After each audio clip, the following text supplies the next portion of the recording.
see if I can do it first. Silence. Brilliant. Welcome.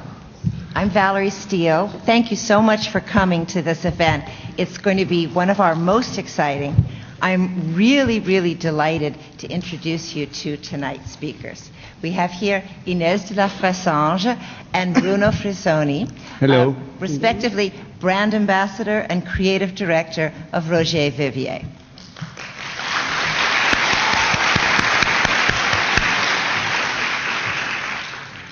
Now, afterwards, there'll be opportunities to purchase the book. We have here an image of it. It was very difficult to choose which images to show you because the book is absolutely gorgeous.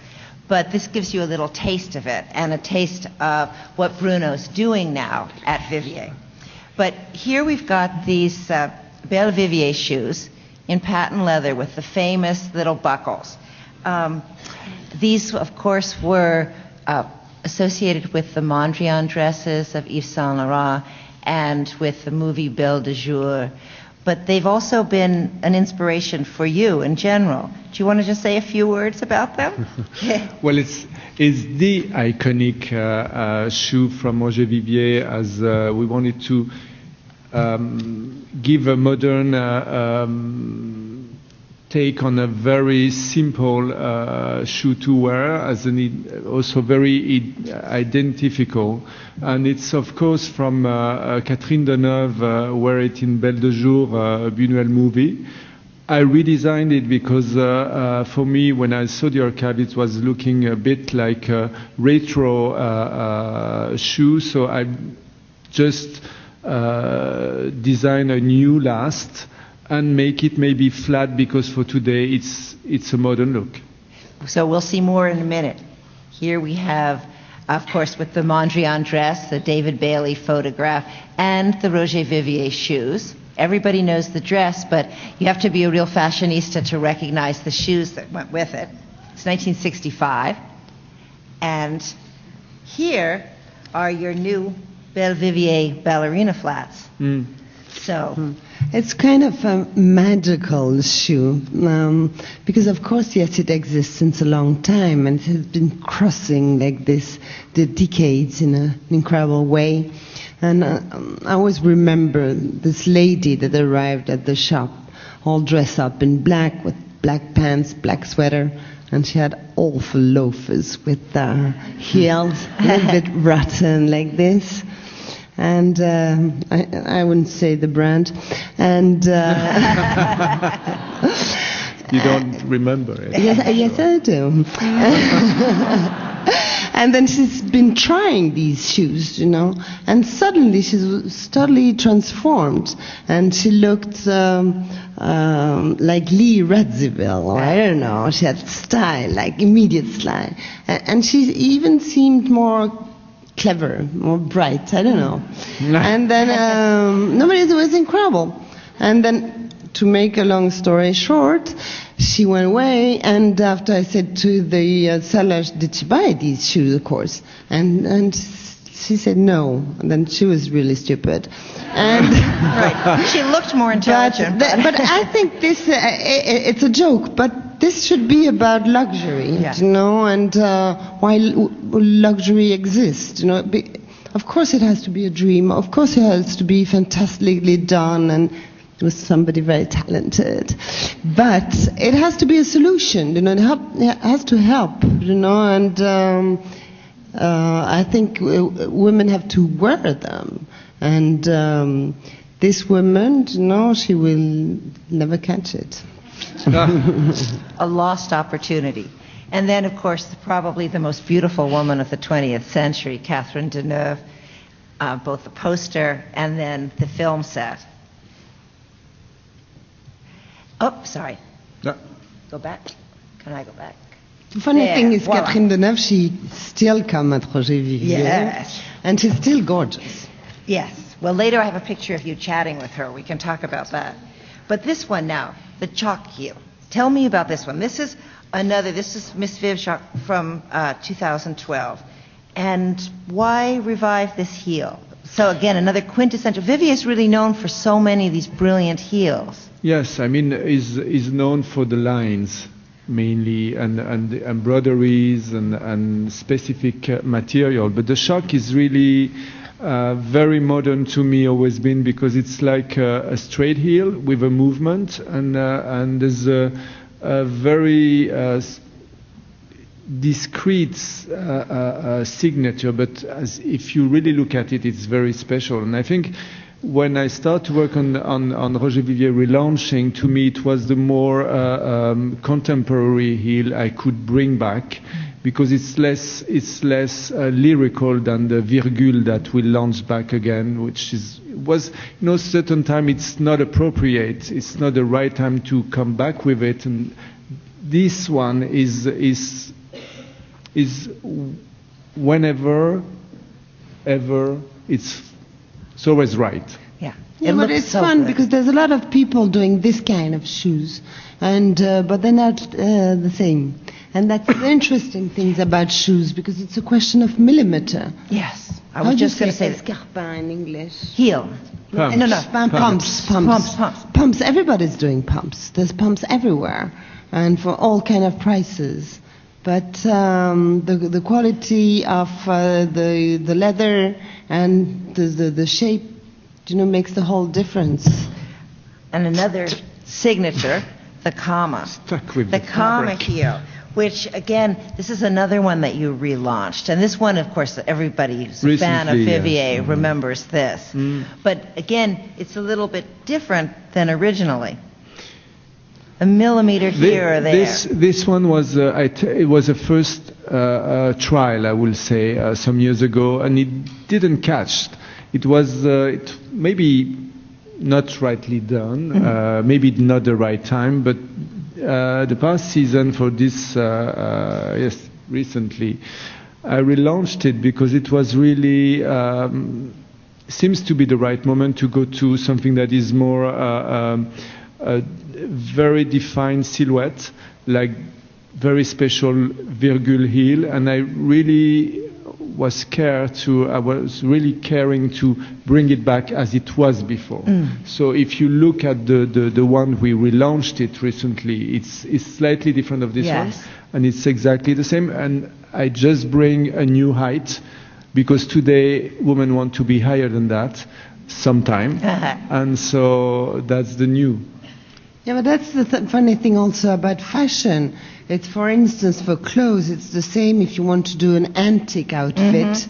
And when somebody did it in the 40s or in the 50s, you could see that it has been, even if it's Greek inspiration, and then you can see all the time And for shoes, I think it's the same. Of course. It's not just a question of idea.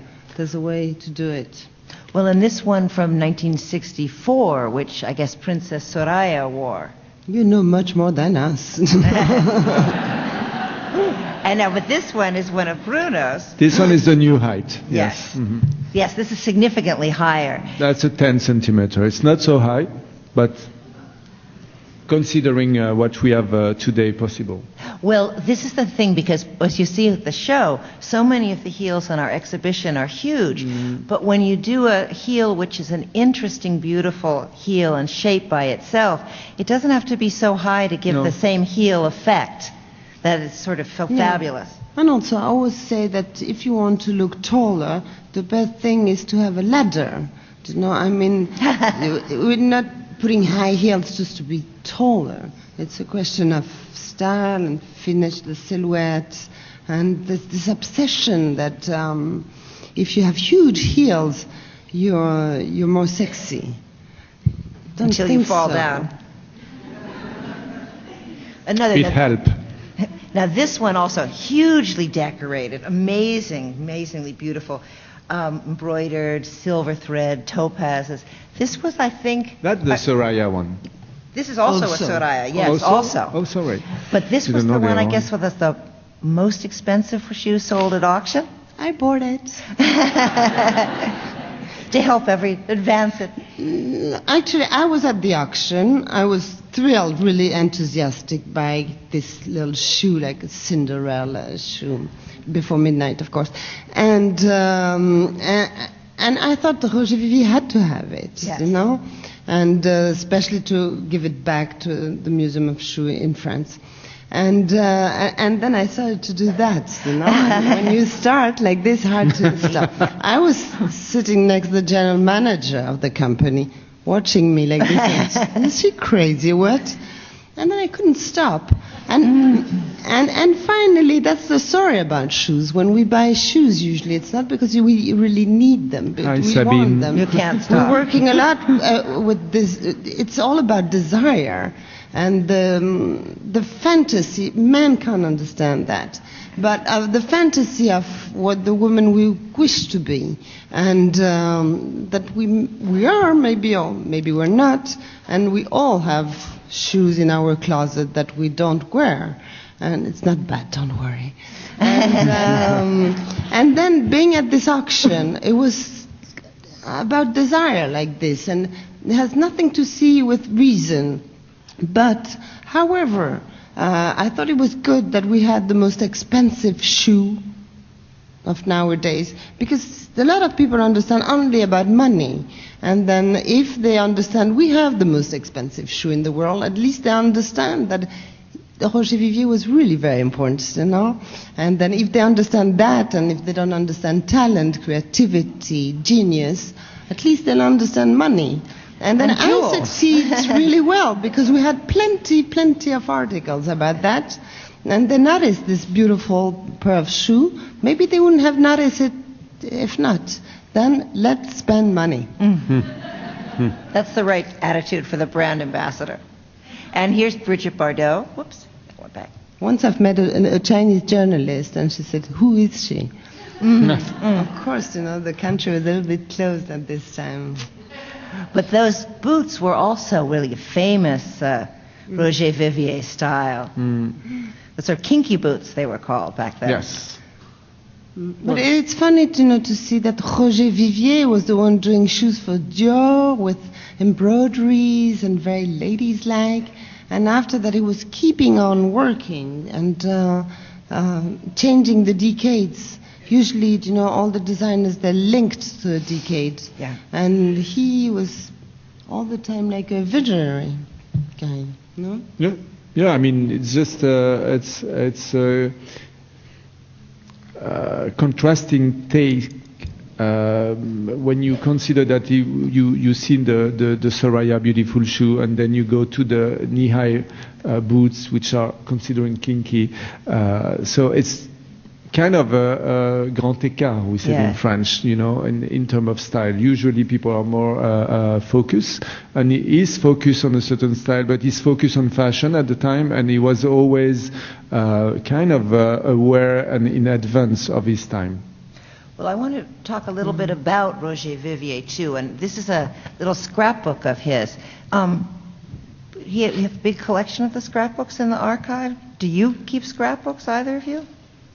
I keep scrapbooks, but I don't know about. I mean, I didn't saw all the one we have from Roger Vivier. I think we have only a few, because we find them actually by accident. People working with Roger Vivier in the 60s found them in their comment tu dis grenier? What do you say, grenier? Under the roof. Under the roof. Under the roof, in suitcases with other pieces of archives, and there was this fabulous scrapbook and also communication books. Yeah, and then Loïc Prigent, who's a film director doing fantastic movies about fashion, never boring, and he Which movie? He did a lot of movies on fashion, which one? and then he participated to work with Rizzoli, and us, and Rizzoli. Not Frisoni, but Rizzoli. Rizzoli, they've been very, very bright because they ask us to work with them, and which makes the difference. And then we asked to have Loïc too, like to be a whole team, and because when the team is good, why you should change it. And then when we received all these books with documents, we were thrilled, totally enthusiastic. And then Loïc said, "Why don't you take pictures of them this way? Why don't you give to the people the same enthusiasm that we have you know, and because now some books are very, very cold, very beautiful, and everything is very well done. And there were all this mess like this arriving, but with fantastic pictures. And then we just took the picture of what we received. Mm-hmm. That's why it makes something bizarre. And nowadays everything is edited. And when you edit, it means that you take away things. And it's a pity sometimes. And then we wanted to keep a little bit the disorder of the company. Well, your book is a little bit like a scrapbook in and of itself. New Thank you. pictures, old. There's things like these wonderful clippings. Yeah, because fashion shouldn't be that reasonable. And you see there that it's the book that we receive with the plastic sheets. It's not because we're lazy. And the Dior connection, though. What can you tell me about Roger Vivier's connection with the house of Dior? Because he was one of the first most important named designers, and then his name in association with Dior. That was kind of unheard of. Yeah, the funny thing is that they met the first time. Dior wouldn't think to Roger Vivier to do the shoes because he has a contract already with, I think, Ferragamo or somebody like that. And so he was not available, and he asked Roger Vivier for the hats. Yes. Strange, and they didn't find the right way to do, and so a year later, Dior come back to Roger Vivier, and they agree to go on for the shoes, and in fact, it was fabulous for Roger Vivier because they decided to go together to do one label, which was Roger Vivier for Christian Dior, and create a store in the couture house on Avenue Montaigne, which was the only. It was the first time Yes. a name was associated like this with a brand. So it's a very cool step. It's been a great journey that stayed like 10 years, I think. It's so much ahead of its time. No, but I think Dior didn't work more than 10 years also. Only 10 years, yeah, exactly. And then another. No, you know that. A beautiful little sketch, a 1959 sketch. All of these colored pencil They're sketches. quite rare. We don't have so many. And then these little collages, which are also very beautiful, sort of Matisse-like little collages. Well, it was. Well, he started to do collage, I think, when he was kind of retired. So it was in the 90s period. He started to look back to his work and to do cutouts. And it's very much inspired by Matisse, also a bit by Yves Saint Laurent, because Yves Saint Laurent was inspired by Matisse to do, and I think it's to consider this way.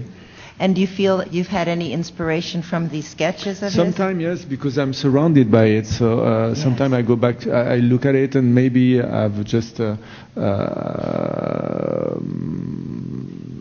very inspiring. And I think he was a workaholic. You know, he had to create, to do something, and he was very close to arts. And then, if there's students there, they should go and see exhibitions. Not only fashion, not only magazine, but other things, architecture, whatever. She looked like Inès, no? Now this one is your sketch. She's much better.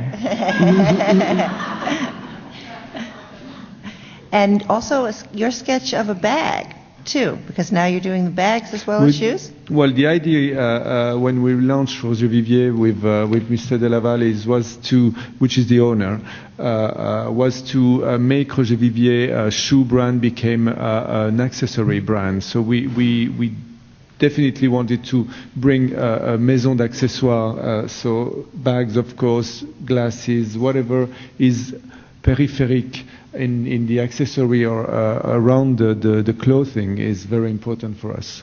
Except nowadays I'm thinking that accessories are the central part of fashion for most people. They're no longer accessories to fashion, they're front and center. That's what people want most, is the perfect accessory.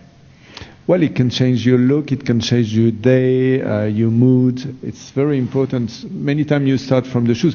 I start with the shoes many times. And a handbag, at least it fits you, you know, even if you're overweight or you have a problem. Oh.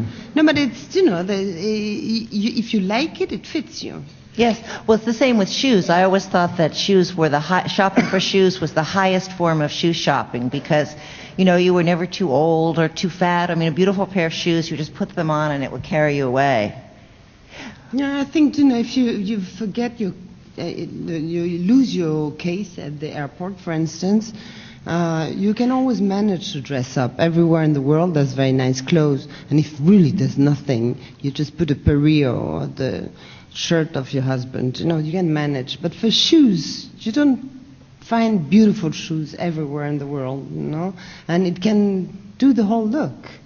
I mean, I think, you know, you just have a T-shirt and jeans, but if you have nice shoes, can go everywhere. But I would say, Eve, it was better if you have nice shoes to wear T-shirt and jeans. There's something then very you cool show about them that. Really. Now I'm just going to show some pictures. These are recent editorials. I'm addicted to the Financial Times, How to Spend It. The title, How to Spend It. Yes, it's perfect, right? And then this shoe, Some which is people fabulous, the Harper's Bazaar image of the wild shoe with the feather coming up. How did you conceive of that shoe? Because this is such an amazing, magical image. It was a slightly punky take. I was thinking also I think it was just after Black Swan, and I really wanted to. I'm really fan of feathers also because working feathers for me is easy because I just need to provide a sketch. And I have a magic man called Eric Charles Donatien. He's a French, and he used to be for years at Maison Le Marié, which is a very famous feather place. Yes. Yeah, feather place. They work for Chanel. They work for everybody, and That's the only one, no? Almost the only one. And now he's freelancing because he quit. But I still work with him because you just provide a sketch and he make it happen. So. Feathers for me is easy. Well, your section of the exhibition has so many beautiful feather shoes. Thank you. And when we were talking with your people, they kept saying, "We're not sending you too many feather shoes," and we're like, "No, we want more. We love the feather shoes." They're complicated to travel. They're complicated for everything, because even for the colors, because take a feather and put it in water, and you'll see the feather will have a funny shape, you know. But they're magical. But to change the color of a feather, you know. Now this one freaks me out, this editorial with this enormous, terrifying snake. But snakeskin is, of course, a huge theme in fashion these days. And apparently... There's a fascination, like shoes, I think, for animal. Like, I think for fur, it's the same, you know. Don't explain. I think it's the wild, the natural of it that you want to look like a cat or like a snake or like there's something very sexy in it. You know, you want to meow. Oh, I've heard there's women wearing fur coats, you know. And then more fabulous feathers, including the one with the eyelash shoe with the feathers coming out the back, which is my single favorite shoe in our exhibition. Thank you. Tell me about how you conceived of that shoe, because that one, I love that shoe. You know, I really draw a lot, and I have a scrapbook. And most of the time when I consider doing feather, it's many times the inspiration may come from Marlene Dietrich and Yves Saint Laurent, you know, the feathers wearing here.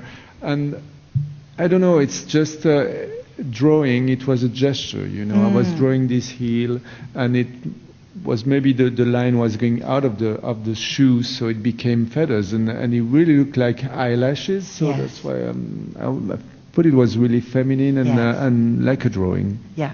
No, I can see there's so much movement. It's so beautiful. And then the other one, the blue angel. Sorry to cut. For Roger Vivier, what he was attempting to do all his life was to bring the movement. The continuity of the body. So that's why there's so many lines in Roger Vivier, because nothing is really still. It's always in movement. And it's very important to give the movement in whatever you do in fashion, because it gives you the energy. It's not something that is dead. Well, you see that with the blue angel, too, because if you trace the side of the shoe, it's curving like a body. It's not just geometric. It's absolutely gorgeously bionic. Yeah, to go back to Eric, who's the magic man behind the feathers. This was really exact as the drawing. It was done with color. Comment tu dis des crayons de couleur?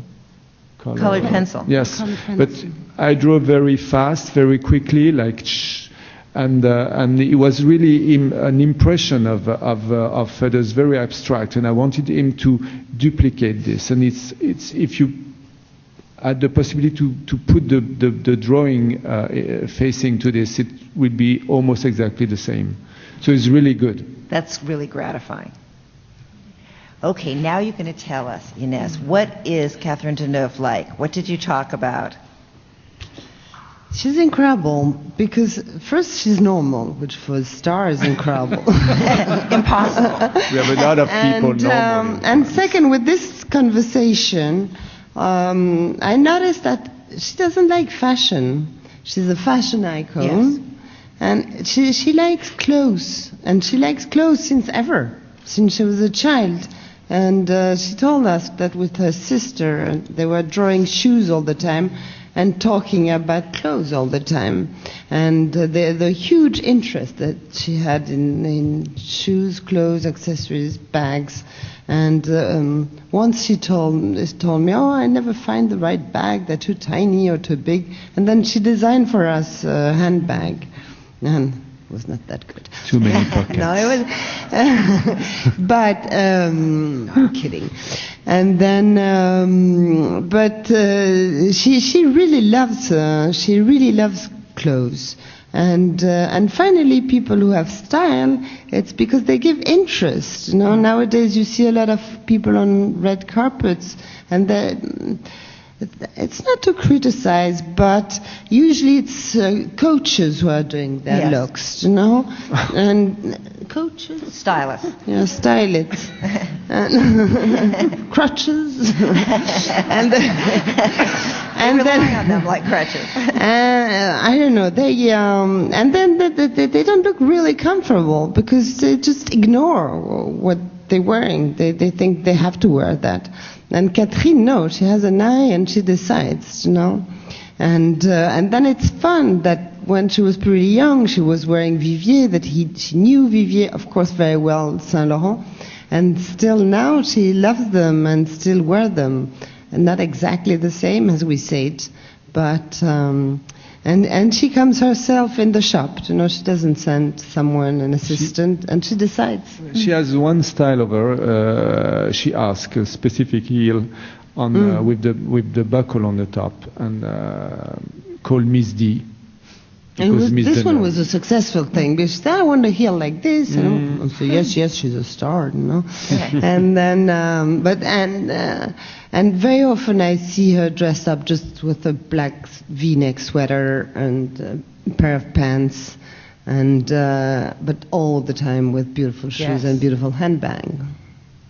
And another person, though, is someone who's on the red carpet who looks very chic and very personal on the red carpet. Do you want to talk a little bit about Kate Blanchett? What is she's a she beautiful like? woman. She has a great sense of style. She might have a cold external look, but when I met her in New York the first time, it was the day after the Met Ball some years ago. She was like a little girl. She was going to everything in the store. She stayed 3 times more than she has time possible to stay, and she wouldn't leave. I had to push her out of the store. So, no, really. I said, you have to go. We have to go home now. The husband was by her also. No, but when she came at Vivier, it was like she swallowed a lamp. I mean, there's a light coming out from her. No, there's a battery inside or something, and no makeup, all dressed up in white. But we were all really very much impressed. And but herself, she chooses things, and she looks at it and gives interest, and doesn't care about fashion, but about what she likes, I mean, trends. Now, this is your mood board. So, I guess everybody has a mood board in a way, but can you talk about your design process? How do you get from the first doodles to the sketch to the finished It's always a difficult process, because you always think you don't have any idea anymore. So it's just kind of fighting with yourself to get to the right idea, to get to something new. And I don't know. It was just after the Marilyn movie, with Michelle. What's the name? A Day with Marilyn? No. Sorry, Michelle Williams, and I was really impressed the way she embodied Marilyn, and to me it was so I go back to Marilyn Monroe images, and I wanted really to bring back something that was really a feminine stiletto, very high, very pale. So it was about nudity, because the woman doesn't need anything else than what she is, so she just need nude. And most of the collection nude leather, nude snakes, nude lace. I'm just trying to remember. And in the same time, something very, very opposite was work from Irving Penn, the flowers, the poppy, that always been something that was fantastic for me. So again, because years ago I worked on it, and again I was back to the poppy, and it was something that was like an abandoned flower on a road. So it was made of a sandal made of black shagreen with this huge silk poppy. So that was the inspiration behind. Beautiful. Now, if your place is revealing of your personality, here's your office. What does it tell us about you? Apart from the fact that you're remarkably neat. Do I look messy? What to say? It was designed after I just needed some place, most of it white, because as I bring a lot of color in my work, and as I need to have a very quiet space, I needed this white and very modern furniture, very simple. So it's also 2 tables of white leather, because I like the idea of the white leather going to be marked by some colors of my work. So I like them to be damaged. And also there was two gray seats looking like 2 little elephants from the 40s. And it does look like Babar, actually. Yeah, well, I found them to a friend of mine, antique dealer in Paris, and I wanted this mirror, that allow me to see only the legs, because I didn't want to be concentrate on anything else than legs. As if you remember that movie of François Truffaut, The Man Who Loved Woman, this movie starts with this man in a cave, and he's looking through a little window, and he's looking through women passing by. So you only see for 2 minutes legs of women on heels, which is really a strong image for me. So I really wanted to see, because I can judge of what I do if I see the image in the mirror, because it gives you a distance on it, immediate. Fabulous. Yours is a very different office. What was the inspiration for this office? I wanted something very zen. That would be Parisian. So I could concentrate.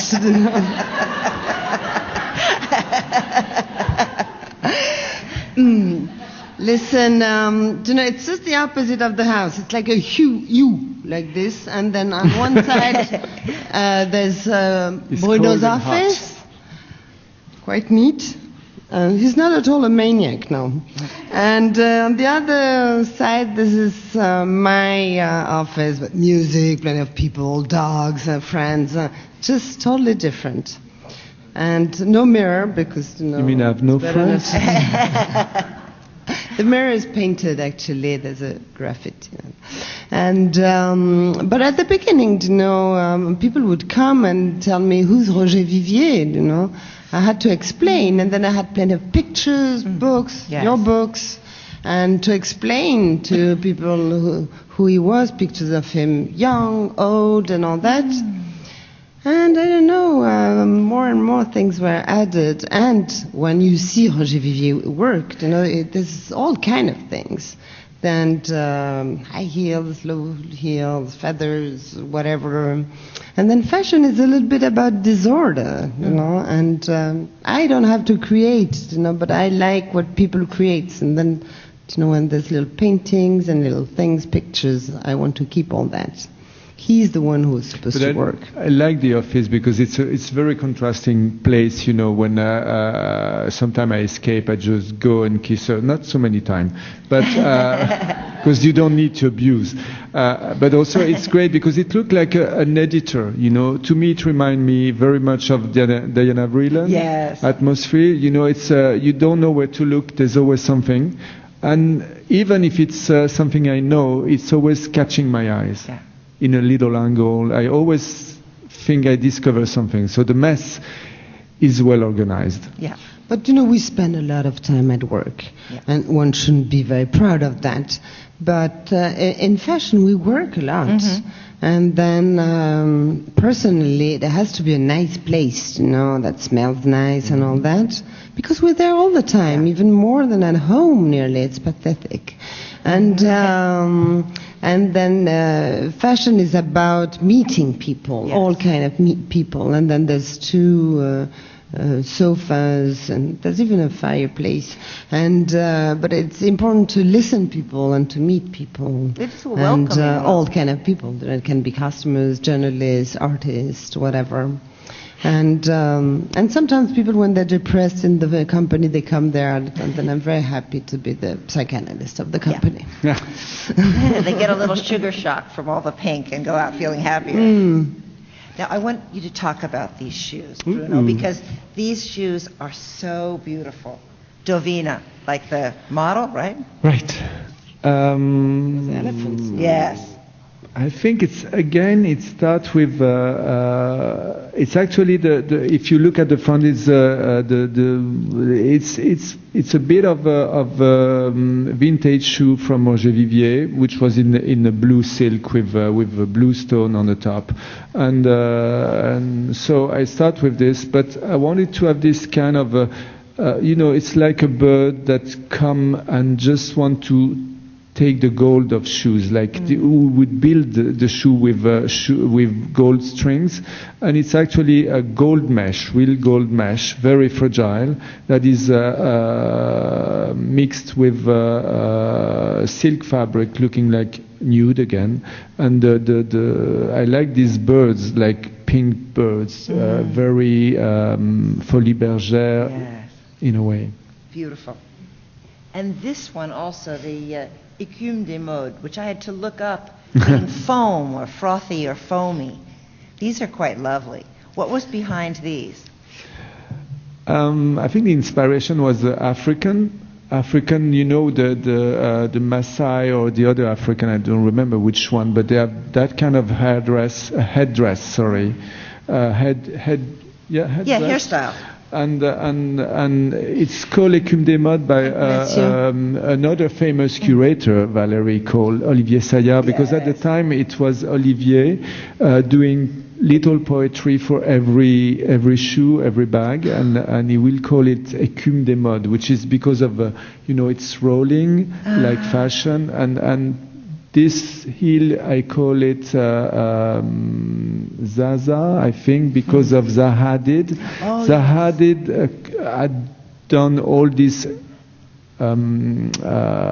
organic design, and to me it reminded me very much of it's an in-between of Coma and Virgule heel, and I wanted to make it like something like it's the rappers have this on your knuckles. So right. If you take the heel, you can wear it this way. Yes. So there's this kind of. It's fierce. These are fierce shoes. Now, if these are fierce, this is sort of like what hand-painted organza. That's after a German artist. Is painting like a big cushion, or it's canvas, and it's like inflated, but it looks like it's a mattress, or a big cushion, and the color fused. So it's really this kind of impression. So we start with this, and actually, when I showed this collection, it was the first Rendezvous limited collection edition collection, limited edition right. collection, because I was bored with couture ID, because I didn't feel anymore to do it, because it was not right for me for the time being. I think it was more about luxury to be, you look at luxury. I mean, I would go to an art gallery to buy maybe a photography or a painting, and I prefer the idea of limited edition that is maybe quicker to get access to, instead of couture that is kind of passé to me in the process. And this is also limited edition. Your sketch and then the bag itself. Yeah, it's called Navette, and it's actually the origin of Prismic New Line after years now, and it starts with a collage of Roger Vivier. A collage which was a kind of geometric pattern on the shoe, and to me it was looking like faceted art pieces or architectonic pieces or building architecture, and I wanted to it also look like a faceted stone, which was really a Vivier fascination.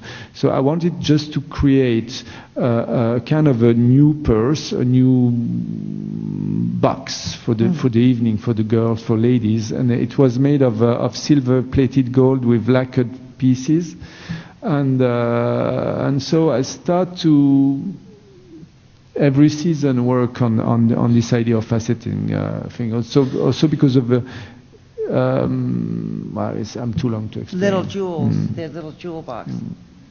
And then this photograph, the nude sandal and the flower of love clutch.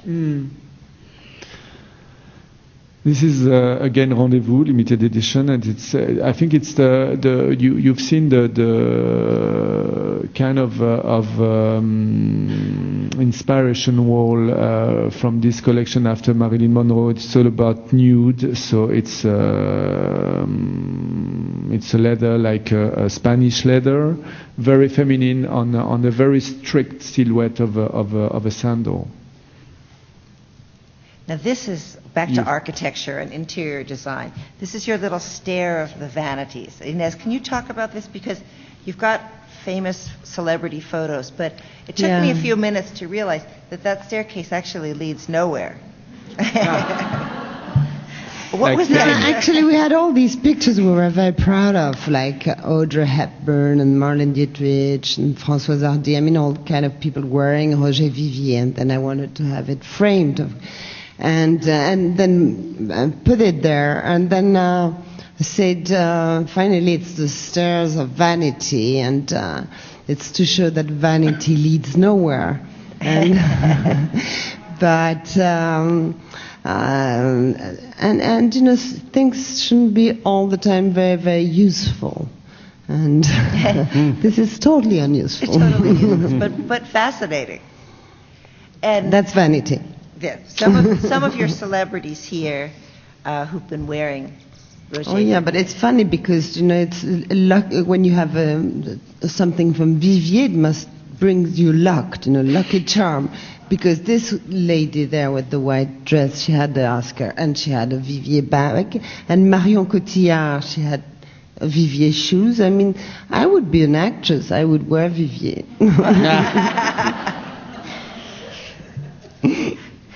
So more people hoping that the lucky charm will work. And Marlena's shoes, and then Grace Kelly and Fred Astaire. So another version of the buckle. That's actually an original buckle I take back. It's from the 60s, and well, there's not much to say. It's just Fred Astaire was dancing very well because of Roger Vivier's shoes, maybe no. Of course. No, but at this time Vivier was doing shoes for men. He could have worn some shoes, because Cecil Beaton and like John Lennon, Rudolf Nureyev. Oh, so for our dance show, we'll look into whether he did any for Fred Astaire or anyone. That will be interesting. And also, of course, Vivier has been dressing royals for many, many decades. I don't know how that connection... I know that Queen Elizabeth's sister was a big Dior patron. Is that, do you think, how they found Roger Vivier? No, it's pure culture. Going for the best shoes. But it was interesting because Queen Mum said to her daughter, you have to be comfortable because you're going to stay up for a long time and your shoes shouldn't hurt. And then she had this little platform, you know, and for that. And I think it was the best in this period, and she was aware of it clearly. I mean, it was Paris. Paris was really the most important place to go to be dressed, and I don't think in London at the time there was so many there was not many possibility. So no, but maybe she Cecil couldn't escape. Beaton. Maybe Cecil Beaton was the advisor. And Let's invent this today. During tea. It was the idea of Cecil Beaton. Now this had to do with the Jubilee. Also, yeah, it's made of diamonds. Thanks to an Indian provider. Tell us about the diamond shoe, because this is kind of amazing. What's the story behind this? But it's actually I don't remember diamonds exactly. Diamonds are the shoe best friends. It was an exhibition made for this diamond company. They bring the diamonds and they bring the men to be sure that the diamond would keep on the shoe. So the people had to work with this man behind.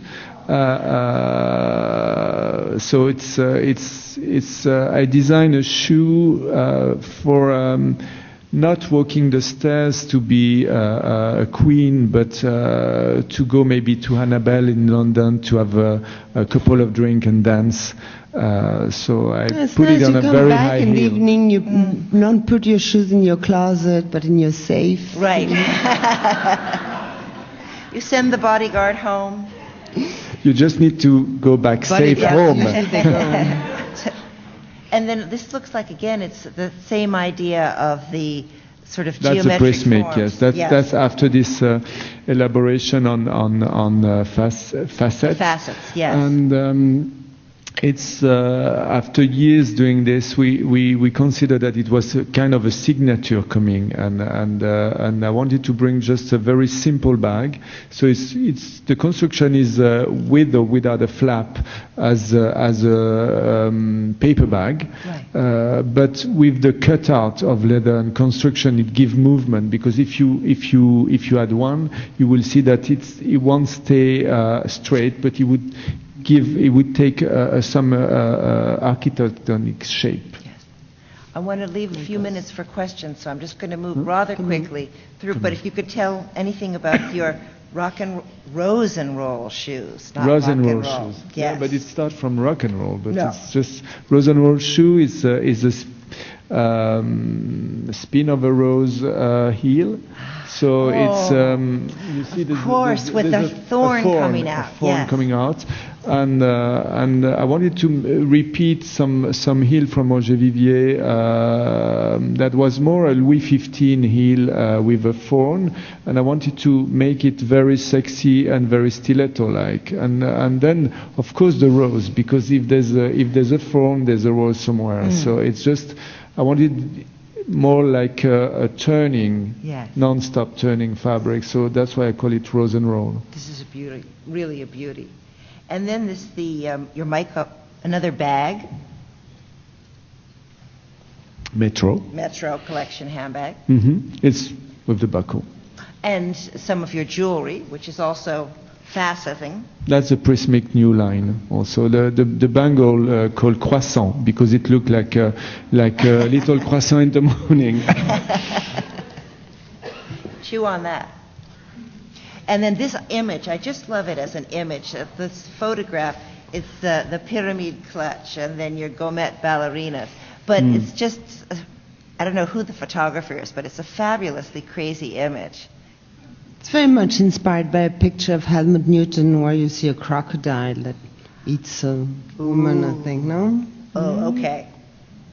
And speaking of crocodile, we've got in pink crocodile. Oh, that's Daniel Joanneau. He's a very famous photographer for me also because he used to do still life for Vogue, France Vogue, and I remember this still life of composition of fruit or makeup product or something like that, and it was really magical. And when we start to work on the collection, and when Inès arrived after that, I said, I really like to have some images, and I really like this photographer. She says, I know him, just call him. And we just leave this on the screen. If we turn the lights up, I think everybody got the little slips to ask questions. So maybe we can get the lights up, and you can hand your questions to somebody at the side, and we can take a few questions from the audience. No questions. Oh, they are questions. I just can't see them because I'm under the interrogation lights here. Oh, I see it. Here comes Tanya with questions. Oh, there's plenty of people. Yes. You see that? Okay. Okay, guys, I hope your handwriting is more legible than mine. Dear Lord. Okay. Vivier has a devoted group of fans, over 40. How do you tell younger women what makes the shoes so special? How do you communicate this to a new generation that didn't remember? We don't have to. Now they arrive at the shop and they're just dying to have everything. No, come on. Go What answer. makes so special for young customer? I think it's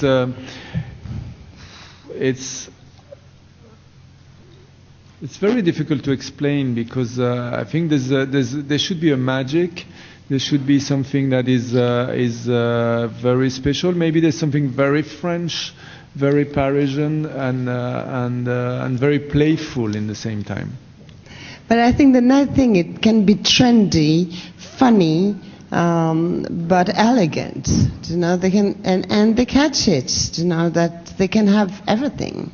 They don't have to choose between something boring and elegant and something fun. They can have both of it.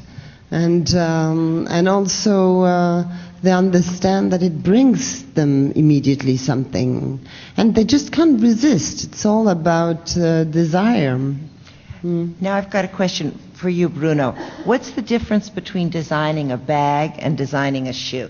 Oof. I thought that was a good question. That's a clever one. Say that it was for you? Yeah. Well, personally, I much prefer to design shoes. I think it's because it's a continuity of the body. You feel really the shoes because you wear them really. As a bag, you carry a bag. It's an object, so it's a very functional piece. To me, it's less easy because it's really had the function that is behind, and as the shoe is more related to fashion to me as to dress a woman. So I consider it much more exciting. Now, Inès, this is one for you about handbags. It combines questions from two people. The first question was, how many handbags do you own? Which is your favorite? And then someone else adds, can you have too many handbags?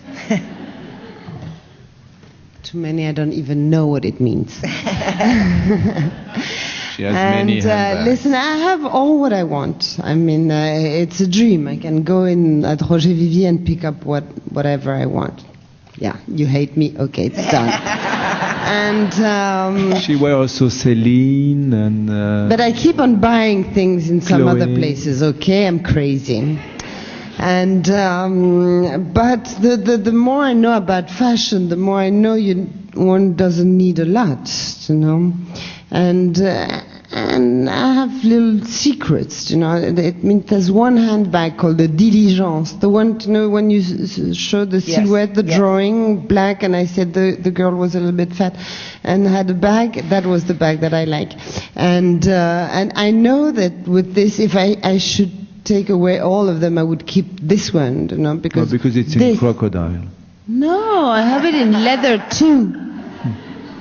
I've It's seen beautiful. you many times with the crocodile. And then I have this, a pair of ballerinas and black eyeglasses, sunglasses, and it's enough, you know. And because I know it will save any kind of look. I'm too long. Oh no, it's another question. Okay, now here we have a celebrity question for both of you. And there are, again, a couple questions. One is, what do celebrities especially like to buy from Roger Vivier? Celebrities, they don't buy. Oh! There's celebrity for that. Well, perhaps, what do they ask to get as a present? And related to what celebrities like best, we'll put it that way.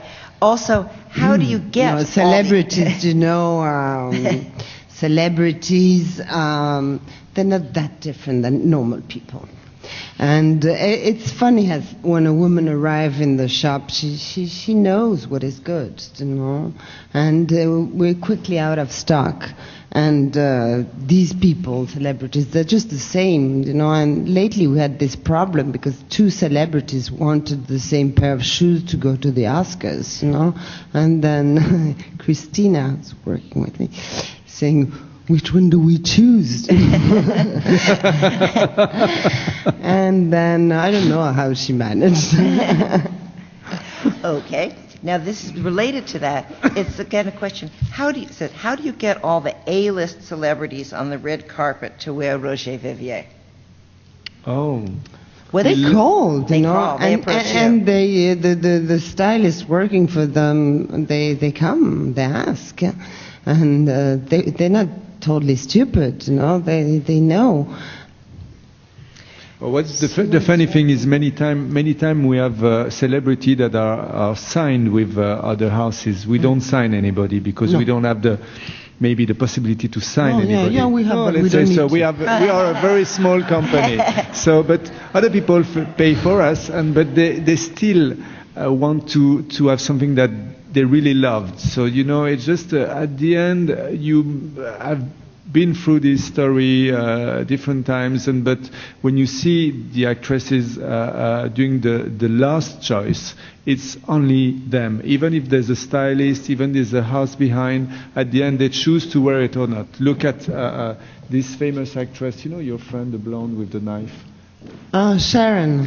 At the end, she didn't wear the dress. She just wear the shirt, the men's shirt, and that's it. She decided. Even if she had like 5 beautiful dresses. Fantastic so publicity for Gap. The choice is only their choice. And I think it's because also we bring something in a very friendly way. We didn't push. We have something that is maybe different. And that's why they want it.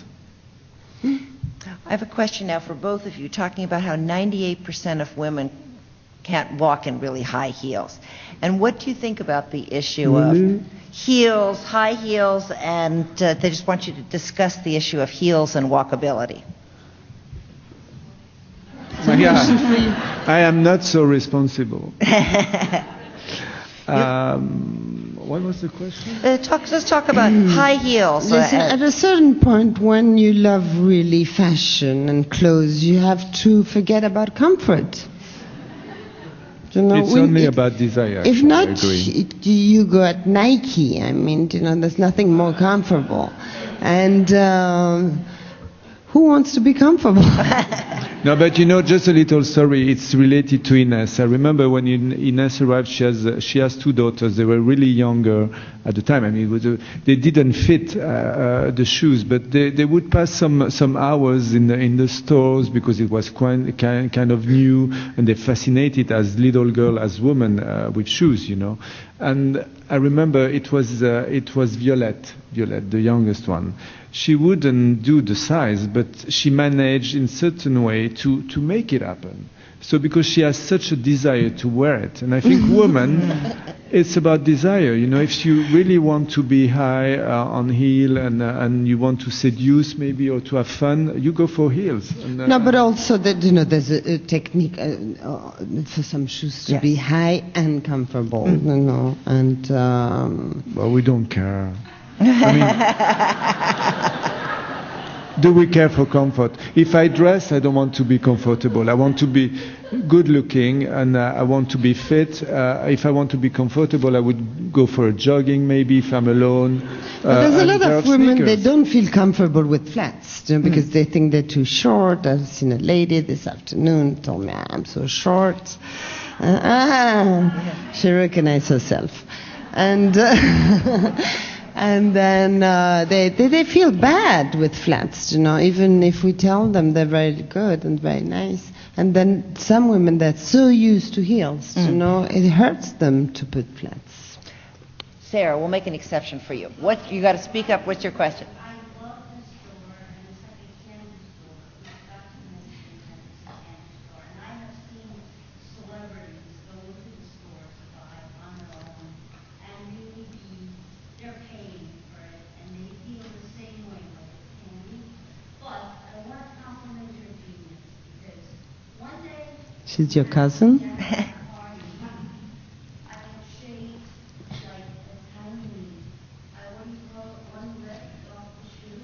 Mm-hmm. And Bruno was such a genius. He said, you took a lift off that shoe.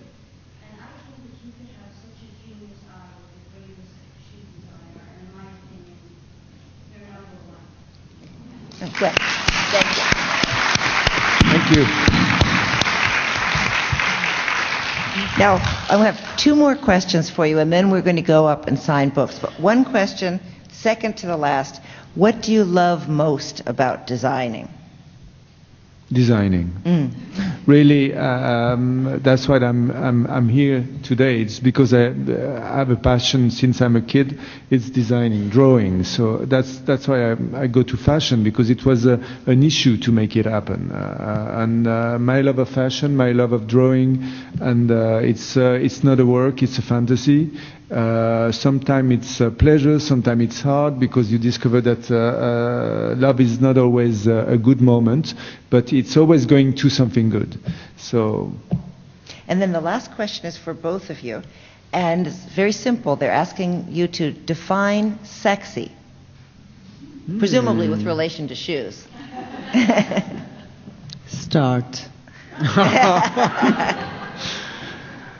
I think sexy is related to sensuality. It's a way to move. It's a way to play with hands, maybe with the legs. It's a way to play with the eyes. It's not only being like a model. It's an all together, and it's a way to walk. Sometimes you put a young girl with the young model when they start at 15. You put them on a very high heel, so you feel how fragile they are, and you want to embrace them. So they're just coming to you in a very ingenuine attitude, but very fresh and so sexy.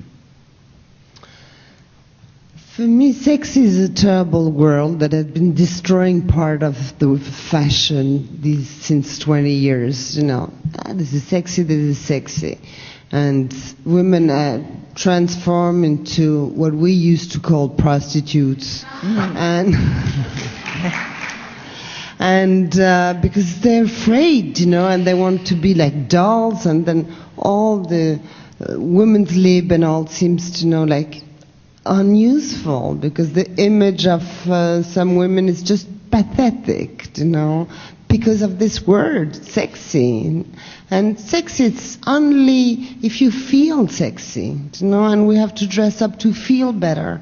And when you feel better, of course this is your phone, darling. And of course you feel better. And when you feel better, you're better and you look better. And of course you show more of sensuality, But we don't have to look like these Russian, not... Is there any Russian in the... Yeah. Please? No? No, but you know what I mean. I'm kidding. What I wanted to say is that you don't have to put high-hood leather boots and miniskirts and I don't know, and all the examples. We've been talking about Marilyn Monroe. We could talk about Sophia Loren or about Audrey Hepburn, and look at the pictures. They don't have huge heels. They have jeans, sometimes a guitar, Audrey Hepburn, and sometimes it can be an Irish sweater, and it's not all these aggressive things. Don't look like this. Listen to me a little bit. It's my dress. Okay. Well, and then forget about being sexy.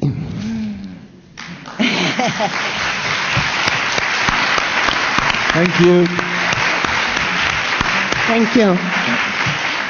And she's here in trousers and beautiful flat I've seen shoes. a question there. Now, Sarah, jump up. You had one. I really appreciate it. So I want to tell you that, first of all, I love that you have followed with the width of a heel, which nobody has done, so that they're actually walkable. The square width. I actually style, it's not a crotchet, I style real women, not celebrities. And they live in your shoes, and I love the boots still have the width of the heel as well. And so they're just as comfortable, and I will say just as much in flat as in the heel. My clients and I feel incredibly sexy, and your shoes to me are fabulous because they don't scream, they don't need to. And when I saw the one with the eyelashes, it's like batting their lashes, but your shoes have a statement on their own. And the last thing I wanted to say is what I love about your heel, and I just wanted to, if you think about the comfort of it, your heels go so far in towards the center of the shoe, which makes balancing fabulous. And just very hard to find. And I just wanted to know if you ever think, believe it or not, your heels and your flats are both incredibly comfortable. And I wanted to know if you ever take that into consideration. Thank you, but I've usually not considered the fact that they should or not be comfortable, because I integrate they're going to be comfortable, because it have to be. To me, a shoe is not, as I was saying to Valerie before, while we're going through the show, which is amazing, is that to me it's our work in fashion is to be where. It's not to be here and there in an exhibition. It's to be wear by the customer, by women. At the end, this is what we do. If not, we would do for museum. So it's from the beginning, from the start, we integrate that it should be comfortable if possible. Unwearable. Unwearable, as she... Please join me in thanking Bruno and Inez. Thank you. We should thank Valerie that has been organizing all that. Thank you, Valerie. Bravo. FIT is a really exceptional place. I always come, anytime I come to New York and there's a new exhibition, to me it's very important to come, because Valerie is among the people I really look for. She has a great eye. She's a great professional, and she has this great quality that if you go and visit the exhibition, it's always done in a way that it's readable, easy to understand, and you can do it in half hour if you want, and you have done everything. Not so many places is like that. Thank you.